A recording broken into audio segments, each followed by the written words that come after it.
कांग्रेस विधायक दल के नेता और विधायक अजीत शर्मा ने मुख्यमंत्री नीतीश कुमार को एक पत्र लिखा है और दिलचस्प बात यह है कि पत्र में उन्होंने मांग की है कि बिहार में 4 साल पहले जो शराबबंदी लागू हुआ था उस शराबबंदी को मुख्यमंत्री खत्म करें। अजीत शर्मा इस वक्त हमारे साथ हैं, बात करते हैं। अजीत जी, ये जो आपने पत्र लिखा है मुख्यमंत्री को शराबबंदी खत्म करने की बात की है, नीतीश कुमार आपको लगता है इसको मानेंगे? देखिए, वो माने ना माने, मेरा काम है जो जनता के द्वारा मुझे फीडबैक मिल रहा है। हम लोग कांग्रेस पार्टी में जिस समय सदन में शराबबंदी हो रहा था हम लोग भी साथ थे और पुरजोर तरीके से महिलाओं के लिए कि महिलाएं पीड़ित हो रही हैं बंद करने का किया था। लेकिन आप ये बताइए, शराब घर घर में जो लड़के लड़कियां को शिक्षा प्राप्त करके आगे बढ़ना चाहिए, लेकिन वो क्या हो रहा है कि वो डिलीवरी बॉय गर्ल बने हुए हैं। हर घर में, मुझे सूचना है जनता के द्वारा, हर घर में शराब मिल रहा है।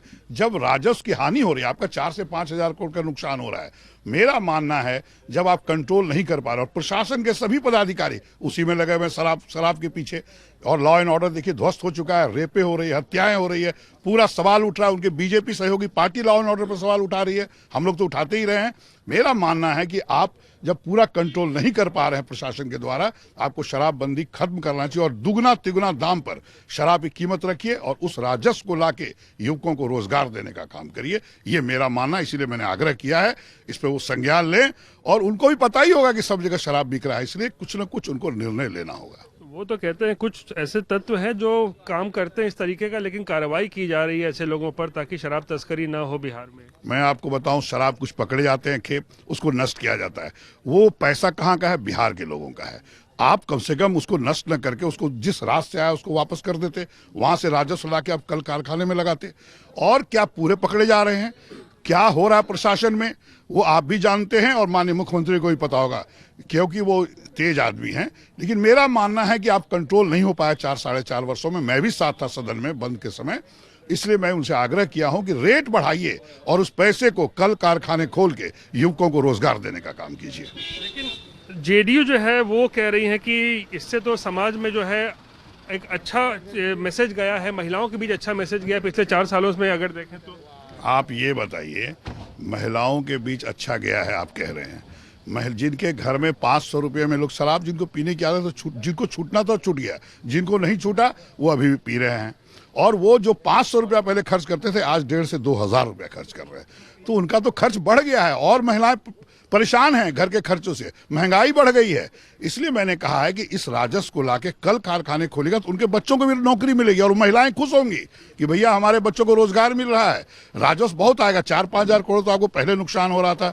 जब आप दुगनी कीमत कर देंगे तो आपको 10 से 15 हजार करोड़ रुपये आएगा साल में। सोचिए कि आप 5 साल में 1.5 लाख करोड़ आएगा तो आप कितने कल कारखाने लगा के युवकों को रोजगार दे सकते हैं। तो अपने मैनिफेस्टो में भी कह दिया था कि समीक्षा करेंगे अगर शराबबंदी कानून पे अगर आप लोग की सरकार आती तो। मेरा ये व्यक्तिगत कांग्रेस विधानमंडल दल के नेता के हैसियत पर मुझे जो जनता से फीडबैक मिला कि शराब हर जगह मिल रहा है, इसलिए मुझे लगा कि राज्य को पैसे की जरूरत है कल कारखाने खोलने में, इसलिए मैंने सजेस्ट किया माननीय मुख्यमंत्री को। उन्हें भी पता होगा कि बिक रहा है, जब बिक ही रहा है दुगना तिगुना दाम कीजिए, जिसको पैसा होगा वही खरीदेगा, वो पैसा सरकार के पास आएगा तो कल कारखाने लगेंगे, युवकों को रोजगार मिलेगा। क्या कांग्रेस शराबबंदी के खिलाफ है पूरी तरीके से? नहीं, हम लोग खिलाफ क्या, पूरे देश में तो हर जगह शराबबंदी है नहीं। दिल्ली में जहां केंद्र की सरकार है वहां शराबबंदी है क्या? तो ये तो ठीक है, उनका अपना सोचना था। यहाँ पे फीडबैक मिला होगा उनको, हम लोग को भी मिला था कि महिलाएं बहुत पीड़ित है।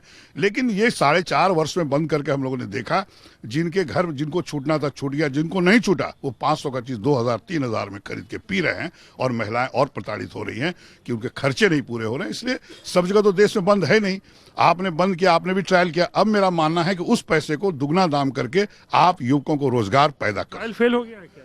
नहीं फेल क्या, प्रशासन पूरा दुरुस्त नहीं है, जो नष्ट किए जा रहे हैं, कुछ पकड़े जा रहे हैं, कुछ छोड़ दिया है ना, सबको पता है, आप लोग को भी पता है। आखिरी सवाल, तो अजीत शर्मा क्या चाहते हैं कि शराबबंदी खत्म हो जाए या फिर इसको सख्ती से लागू किया? अगर आप सख्ती से लागू पूर्ण रूपेण बंद कर सकते हैं तो बंद करना चाहिए, लेकिन आप पूर्ण रूपेण अगर बंद नहीं कर सकते, जो आप 4.5 वर्ष से देख रहे हैं, तो अब तो आपने ट्रायल कर चुका। मेरा मानना है अगर नहीं बंद कर सकते हैं तो इसको खोलिए और सर्टन कुछ जगह खोलिए और रेट लेकिन दुगना तिगुना करिए और उस राजस्व को कहीं खर्च मत करिए, सिर्फ कल कारखाने लगा के युवकों को रोजगार देने का काम कीजिए। चलिए, तो अजीत शर्मा कांग्रेस विधायक दल के नेता हैं और उन्होंने मांग उठा दी है कि बिहार में जो शराबबंदी लागू है उसको समाप्त किया जाना चाहिए। मुख्यमंत्री को एक पत्र भी लिख दिया है इसको लेकर और उनका कहना है कि शराबबंदी पिछले 4-4.5 साल में बिहार में पूरी तरीके से फेल हो गया है और इसीलिए अब ज़रूरत है कि बिहार में कल कारखाने लगाने के लिए, युवाओं को रोजगार देने के लिए शराबबंदी खत्म किया जाए, शराब एक बार फिर बिकना शुरू हो बिहार में, ताकि जो राजस्व मिलेगा उससे कल कारखाने लगे और युवाओं को रोजगार मिल सके। कैमरा पर्सन दीपक कुमार के साथ रोहित सिंह, पटना।